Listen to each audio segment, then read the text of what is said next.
Layman's evangelical fellowship విశ్వాసమే విజయము అనుదిన ధ్యానములు October 23. తప్పించుకొనలేని ప్రశ్న. యేసు తన శిష్యులతో ఫిలిప్పుదైన కైసరయతో చేరిన గ్రామాలకు బయలుదేరును. మార్గములో నుండగా నేను ఎవడనని జనులు చెప్పుచున్నారని తన శిష్యులను అడిగెను. మార్కు సువార్త 8వ అధ్యాయము 27వ వచనము. ఒకసారి యేసు ప్రభువు తన శిష్యులను 2 ప్రాముఖ్యమైన ప్రశ్నలు అడిగాడు. నేను ఎవడనని జనులు చెప్పుచున్నారు? అందుకు శిష్యులు బాప్తిస్మమిచ్చు యోహాననియు, కొందరు ఏలియానియు, మరికొందరు ప్రవక్తలలో ఒకడనియు చెప్పుకొనుచున్నారని అనిరి.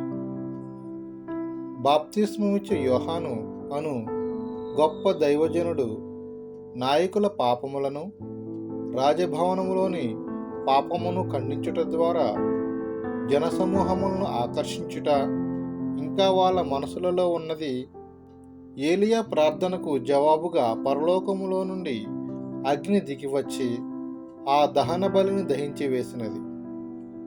విగ్రహారాధనలోనున్న ఆ ప్రజల ఎదుట యెహోవాయే దేవుడని అతడు రుజువు చేశాడు. 2వ ప్రశ్నగా యేసు ప్రభువు శిష్యులతో, మరి మీరైతే నేను ఎవడనని చెప్పుచున్నారు అని తప్పించుకోలేని ప్రశ్న వేశాడు. వెంటనే పేతురు, నీవు జీవముగల దేవుని కుమారుడవైన క్రీస్తువు అని జవాబు చెప్పాడు. పేతురు చదువుకున్న పట్టము గలవాడు కాదు, అయితే జవాబుతో సిద్ధముగా ఉన్నాడు. ఇతరుల ఎదుట ఆయనే దేవుడని చెప్పడానికి మనం ఎందుకు భయపడాలి?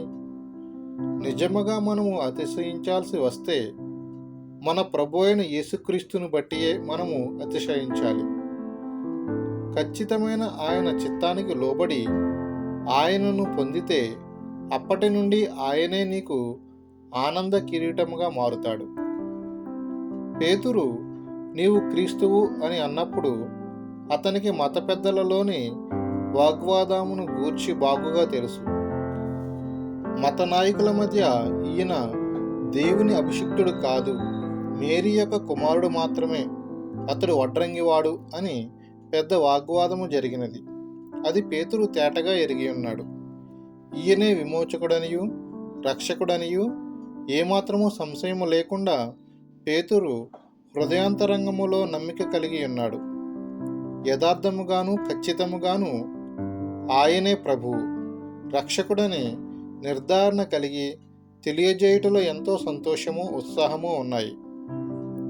యేసు ప్రభువు మన ఎదుట నిలిచి, నేనెవడనని నీవు అనుకొనుచున్నావు అని అడిగినప్పుడు, నీవే నా రక్షకుడవు, నా పాప ప్రాయశ్చిత్త బలిగా పాప పరిహారము చెల్లించావు, నేను నీవాడను, నీవు నావాడవు, నా గొప్ప విమోచకుడవు అని చెప్పాలి.